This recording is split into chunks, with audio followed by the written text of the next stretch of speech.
Hello mga beshi ko mga Spark! So may bagong hot na topic at issue Yes, ngayon about mainit kay... kay Inday Barreto, M. Raymar Santiago. Yes, at watch natin to para malaman natin kung ano yung eksena na yan. Sabi, nakaraos ka na, nagawa mo ng lahat, nagnakaw ka na, nanakit ka na, pinahiya mo na, ginawa mo pang drug, ginawa mo pang ganito, lahat-lahat. Hindi mo sinasabi ni mo, hindi mo sinasabi, pero nasabaw si lahat yun. Now, I'm gonna get him. Tapos, hasta pa naman ito, isang signature lang. Paluluhurin mo yung nanay ng mga anak mo. Begging naman, Mark, please naman, I need that money for the school of Santino. Hindi naman ako nagramot sa'yo buhay natin, di ba? Naalaala mo? When I saw that, I said, I stand up. Inday Barreto is gonna stand up and fight.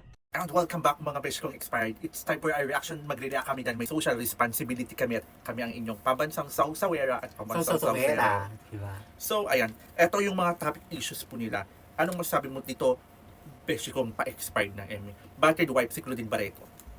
Bakit ngayon lang lumabas yung issue na yan sa tagal na palang ginagawa ni Raymond sa asawa niya yan? Inday Barreto, di ba? Alright, yes. Alam mo kasi nasa case na po yan, nasa court na yan. Kaya daw po nilabas yan ni Mami Inday Barreto kasi may binibentang property si Claudine Barreto na under ng name niya simula nung bata pa siya, dalaga pa siya. Siyempre nga naman, alam mo naman ang batas natin, bulok. Yes. So, once na partner mo na, Kasal na sila kasi. kaya nga, pero yes. ibig sabihin, para sa akin ha, if you're going to ask me, kung ano yung sa batas na, para sa akin, it's my own opinion, wala akong pakialam sa opinion nyo, di ba? Parang ganito, kung ano na inpundar mo nung kabataan mo, sa iyo yan, pag kinasal ka, sa iyo pa rin yan. Sana baguhin yung batas na bulok dito sa atin sa Philippines. Kasi simula bata naman, pinaghirapan niya ni Miss Claudine Barreto. Tapos kapag nag-asawa siya, dapat, yun kung ano lang yung ma-i-invest na pera nila as partner, yun lang dapat yung kumbaga yun ang Paghahatian nila, yes, paghahatian nila yes, dalawa. oo, Kasi okay. bata pa siya, niya nabili niya yung part, Oo. yung bahay na yun, Tapos, di ba? ayun nga, nag-promise daw si Raymart na pipirmahan, tapos all of a sudden, di pipirmahan, ang kapal ng mukha mo, boy. Yes. Diba? Ay, parang gusto kong maging, gusto ko sumaw doon sa... Kahit kineso. Yes, o, Diyos diba? ko, lalo na doon sa asawa niyang kabit.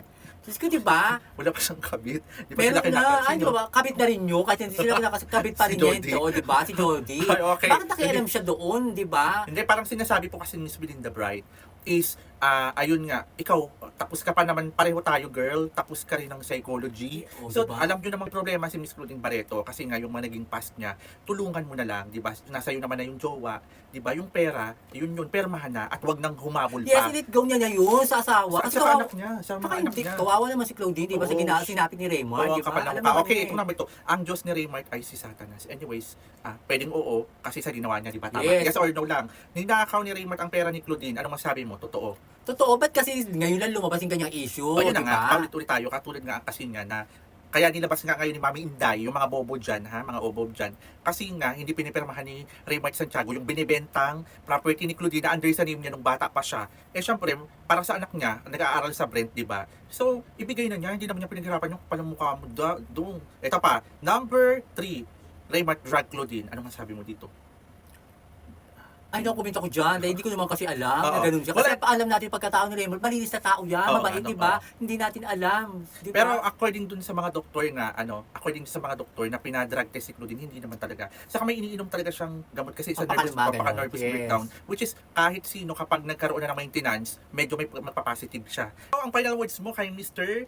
Raymond Raymond Santiago. Santiago, Raymond, kung ikaw lalaki, ibigay muna kay Claudine. Diyos ko, maawa ka naman, Sa babae mga yan. anak, oh. Sa mga anak na lang, para sa mga anak na lang, kung ikaw may tunay na anak din talaga, di ba? Saka pinaghirapan yun ni Mr. Saka, Claudine. yes, pinaghirapan ni Claudine Barreto. Yun sa mga Magnanakaw. bata, ang takot sa kapwa magnanakaw. Di ba? Alam mo na. Ano siya, no? Para rin yan sa mga karamihan ng government. Yes, magnanakaw di ba? po. Mga magnanakaw kay mga Takot sa kapwa magnanakaw, di ba? Diyos ko, Mahal talaga sila, no?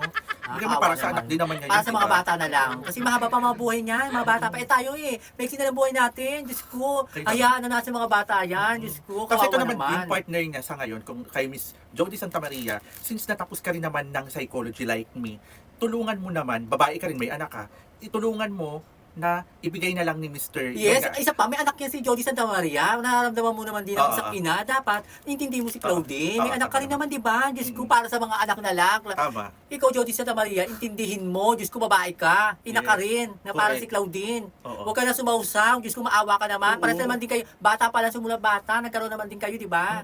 Kumbaga nakakaawa dito. Nakakaawa So, talaga. ayun lang po. So, it's our own opinion at totoo lang yung sinasabi namin. Wala kaming pakialam sa mga bashers dyan na bobo, asarado ang isip dahil favorite niya si ganito si ganyan. Nasa tama lang po kami, di ba? Yes. Okay, Well, bye. thank you Thanks sa for inyo. watching. Thank you sa opinion.